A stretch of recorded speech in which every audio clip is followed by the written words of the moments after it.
Welcome to the deep dive. Today, we're really getting into something huge, something that's pretty much everywhere, social media. Yeah, YouTube, Instagram, TikTok, Facebook, whatever you use. Exactly. And, it seems small, right? Just your phone screen.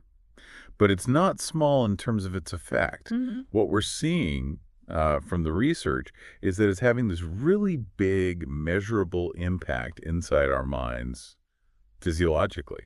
That's exactly what we want to unpack today. We're going beyond just, talking about habits. We want to look at the neurology. What is social media actually doing to the brain? Right, understanding the mechanisms behind it all. So let's start with that feeling, the one that kind of pulls everyone in. Yeah, that immediate little burst of happiness you get when someone likes your photo or you get a nice comment. Instant gratification. Feels good, obviously, but it's more than just a feeling, isn't it? It's chemical. It absolutely is. That little high. Yeah. That's your brain releasing a reward chemical. Mm. It's called dopamine. Dopamine, okay. Yeah, and it basically tells your brain, hey, this was good, this felt nice, do it again. It's the same chemical you get from, eating delicious food or hearing music you love. So it's the brain's natural reward system. But the really interesting part is how these apps tap into that. Oh, they don't just tap into it. They are built around it. Meticulously engineered, really. Social media design often uses something called an intermittent variable reward schedule. Okay, that sounds a bit technical. What does that actually mean for, say, someone scrolling Instagram? It means the reward, the dopamine hit, doesn't come predictably. It's random. Like sometimes you post and get tons of likes, sometimes hardly any. Sometimes you open the app and there's exciting news. Sometimes nothing much. So it's the not knowing that keeps you coming back. Exactly. It's the anticipation. Your brain gets kept in this state of heightened expectation, always seeking the next potential reward. And actually, the seeking itself that maybe can release even more dopamine than actually getting the reward. Wow. So the system rewards the searching more than the finding. That explains so much, like why checking just one quick message turns into, 30 minutes gone. Precisely. Your brain's constantly fed that little bit of hope, that expectation, but rarely gets the full satisfaction that says, okay, you can stop looking now. And there's a downside neurologically, right, to this constant stimulation. Yeah, there can be. Over time, this constant rapid-fire seeking can actually make our natural dopamine receptors less sensitive.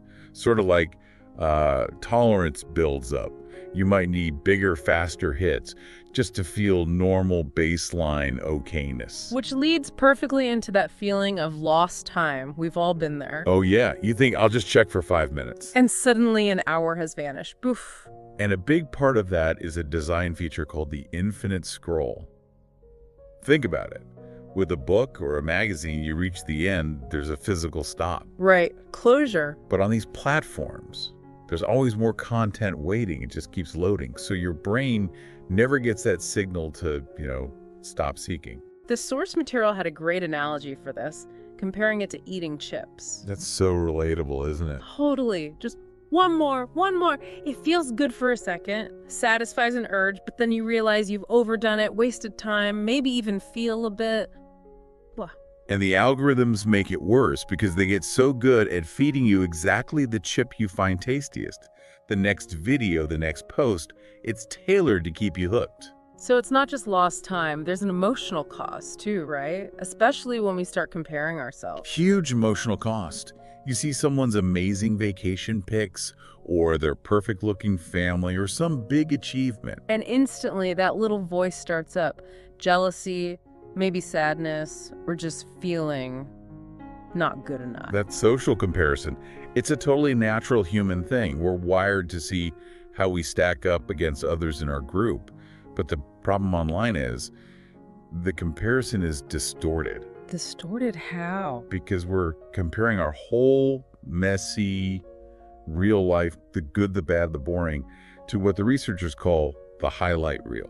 Oh, right. People only post the best bits, the filtered photos, the successes. Exactly. They don't usually post the arguments, the stress, the mundane Tuesday afternoon. Yeah. Intellectually, we kind of know that, but emotionally, our brain still makes the comparison and often feels like it comes up short. And that leads to FOMO, fear of missing out. Very strongly linked. Seeing everyone else's apparent great time creates anxiety that you're somehow missing out, that your life isn't as rich or exciting. It can really drain your energy and confidence. But isn't some comparison okay, like for motivation? It can be, yes. Seeing someone succeed can be inspiring.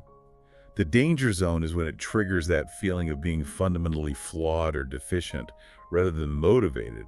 Recognizing you're comparing your reality to their curated show helps regain perspective. Okay, that distinction is key. Inspiration versus feeling deficient. And this constant input, this comparison, it doesn't just hit our emotions, it affects our focus too, doesn't it? Absolutely. I hear this all the time. People find it harder to concentrate on things that require sustained attention, like reading a book or working on a complex task, even watching a longer movie. Yeah, that urge to just quickly check the phone, it's strong. It's because social media basically trains our brains. It trains us to expect constant fast changes, quick bits of text, images flashing by, super short videos, instant rewards. Our brains get really good at processing rapid, novel stimuli. So when we try to do something slower, something that needs patience. Like reading or deep learning or creating something meaningful, those things take time. And our novelty-seeking brain interprets that slowness as boredom, almost instantly.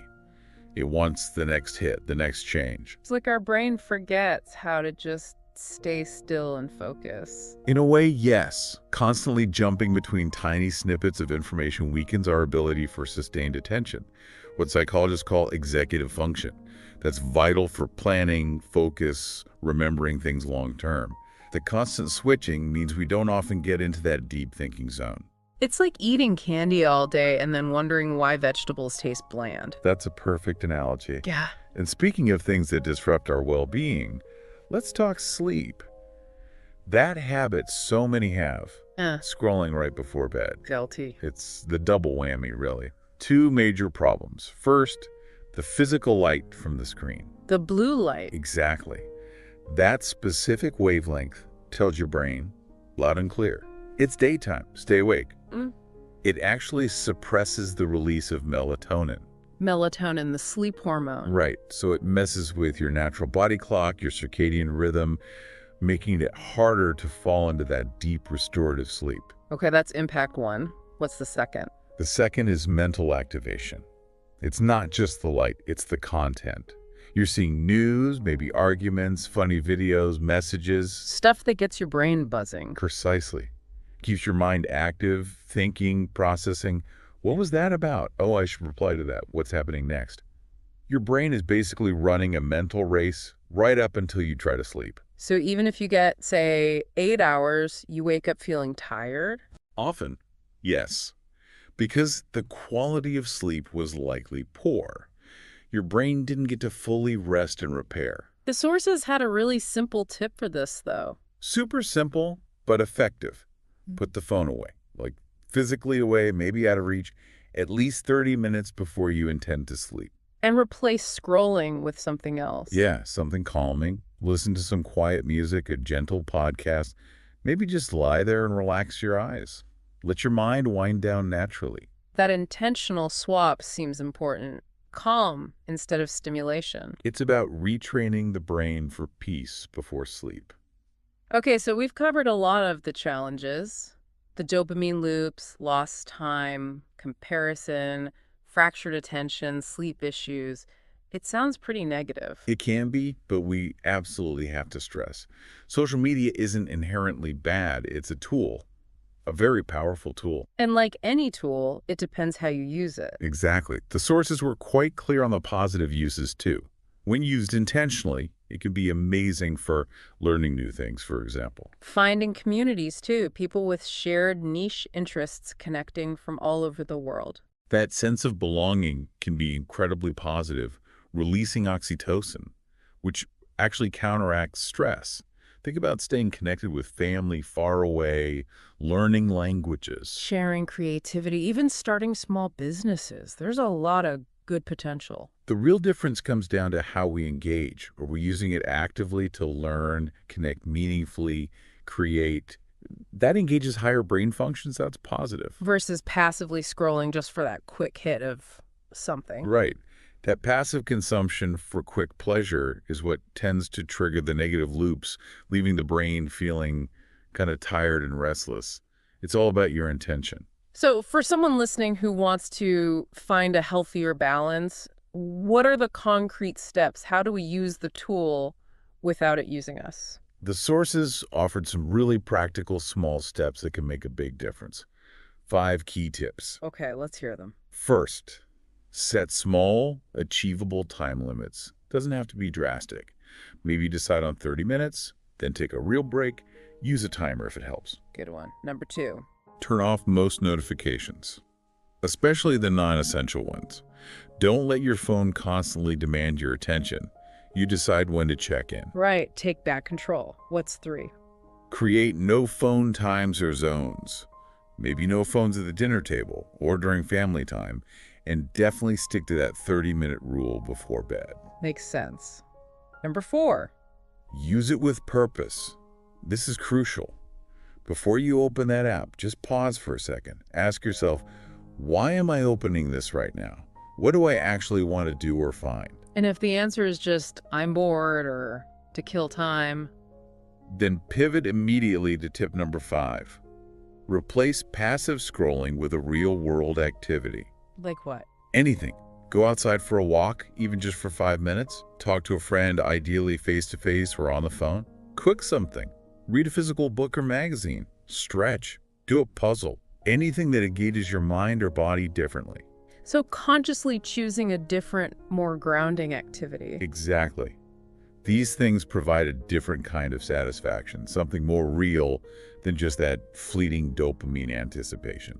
And doing these things consistently, even small steps, starts to retrain the brain. That's the idea. You slowly stop reacting to every single buzz or ping. Your focus can gradually improve. Your brain learns how to be calm and still again, ultimately leading to feeling, well, calmer, more focused, maybe even happier. So to wrap up, we've seen how social media taps into our brain's reward system, how design features can lead to lost time and comparison, how it challenges our focus, and even disrupts sleep. But we've also seen it's a powerful tool for connection and learning when used mindfully. The key takeaway really seems to be awareness and intention. Yeah. Understanding what's happening in your brain when you scroll, and then making conscious choices about how and when you engage. You are in control. Your brain is incredibly adaptable. When you start making these small changes to take care of it, it really does respond. Thank you for joining us on this deep dive. It's given us, and hopefully you, a lot to think about. Yeah, and maybe here's a final thought to leave you with. We talked about how our brains are wired to seek novelty and how social media delivers that perfectly. So how much of what feels like an addiction or a lack of willpower is maybe less of a personal failing and more just our ancient brain wiring meeting an incredibly effective modern delivery system? Something to definitely ponder. For now, maybe take a moment after this. Just rest your eyes, enjoy a bit of quiet. Your peace really is more important than your phone. We'll catch you on the next deep dive.